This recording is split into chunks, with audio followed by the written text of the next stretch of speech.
Classroom rules, setting the tone for a successful school year. Objectives.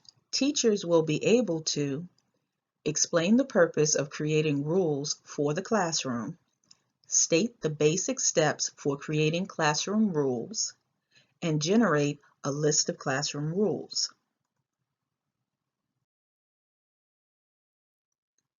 What are rules?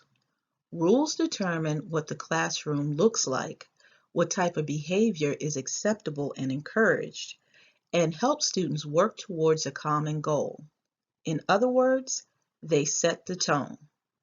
The goal is to eliminate distractions, disruptions, and poor behavior, so you are free to inspire your students. So why do we need classroom rules?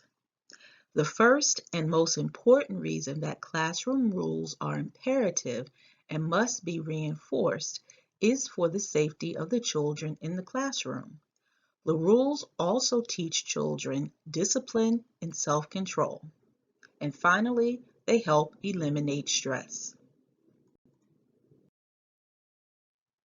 In order to teach and inspire your students, they all must follow the rules established in the classroom. Here are the steps for creating rules. Good classroom rules are the foundation of a solid classroom management plan. However, they do not need to be complicated. The simpler, the better.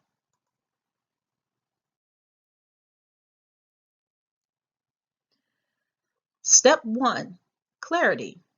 Your students must clearly understand your rules in order to follow them. Be clear and concise with your wording in order to eliminate any confusion. Step 2. Limit the number of rules. Make sure your list of rules are short, sweet, and to the point. No more than 5 rules is the general rule of thumb. Step 3. Make sure your rules cover everything. You can't enforce a behavior unless it falls under the banner of one of your rules. Doing so is confusing and unfair to students. Make sure your list of rules cover all the bases for your class to run smoothly. Set your rules and stick to them from the start. Don't make up rules as you go along. That will make you look inconsistent and untrustworthy. Step 4. Make them specific. Everyone needs to know when or if a rule has been broken. Step 5. Rules should be related to behavior. Learning expectations should be separate from behavior rules. For example, learning expectations are general statements that describe the combinations of skills, knowledge, characteristics, aptitudes, and traits which contribute to high performance.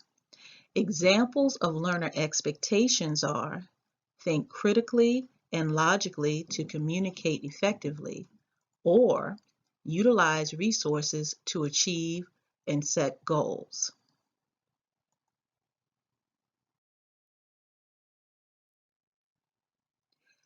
Creating classroom rules together. You can also create classroom rules along with your students. If children are part of the process, they will have far more interest in following the rules which they help create. Sharing individual goals for the year produces a meaningful context for creating classroom rules. You can ask students, what rules do we need to make our hopes and dreams come true? Then generate a list of preliminary rules together, emphasizing that the rules are there to help everyone succeed. Also, help children frame their ideas positively. For example, suggest changing "don't be rude" to Use a friendly voice. Here is a sample list of rules. I'll only point out a few important ones from this particular list. Listen and follow directions is a good universal rule to have no matter what the age group. Raise your hand before speaking or leaving your seat is another good rule to have. For younger children, keep your hands, feet, and objects to yourself is a great rule.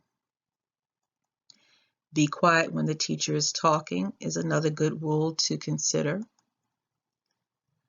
And take responsibility for your actions is another good rule to have.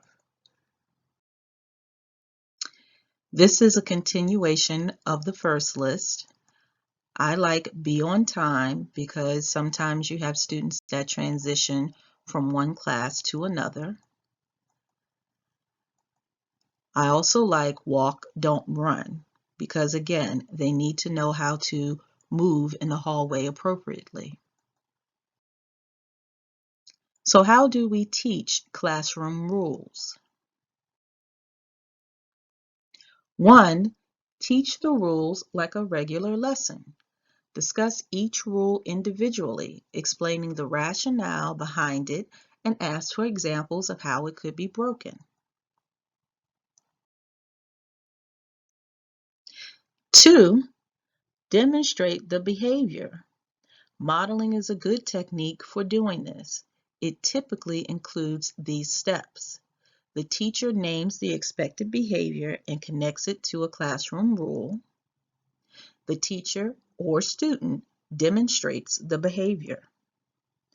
And finally, the teacher asks students what actions and expressions they notice. So just because children can articulate the rules don't mean they will follow them. Far from it. Elementary and middle school students are just beginning to learn self-control, effective communication, responsibility, empathy, and a myriad of other skills needed to live and learn peacefully with others. To be successful, they need lots of encouragement, support, and practice in applying the rules to a wide variety of classroom situations. Practice makes permanent. Role-playing is another way to practice the rules.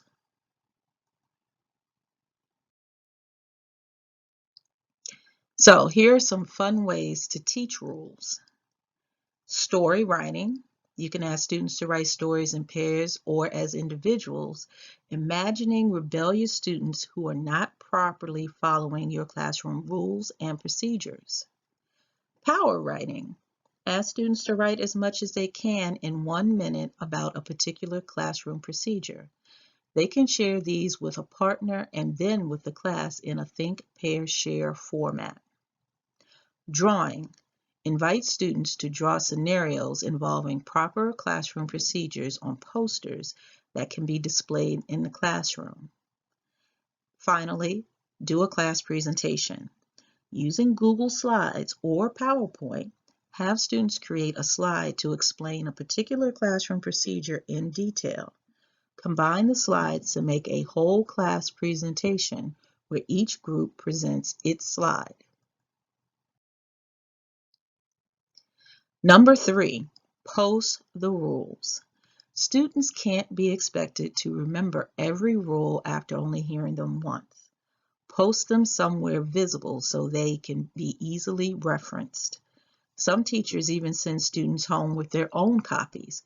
Keep the rules fresh in their minds and remember that sometimes they merely forget and are not deliberately misbehaving.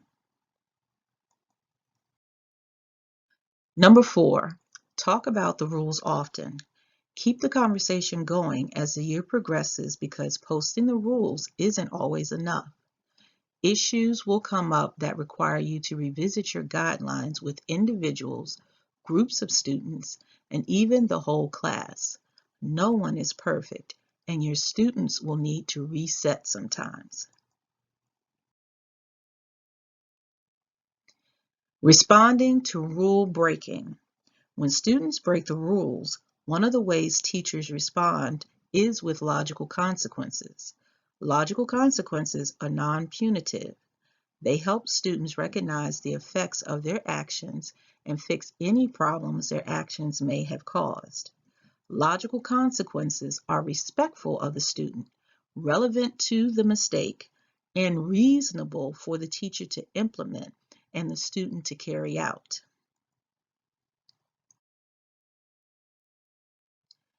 In review, be clear, cover everything, limit the number, be specific, and make sure it is related to behavior. These are all of the steps you need to take when devising your rules. Also remember to explain, practice, and respond to broken rules. We have reached the end of the lesson. Complete the following activity. Take a moment to generate a list of 5 rules to use in your classroom. They should be clear and related to the behavior that you expect to see daily. Write them down in the workbook. Refer to your responses from Module 1 and your classroom vision to devise your rules.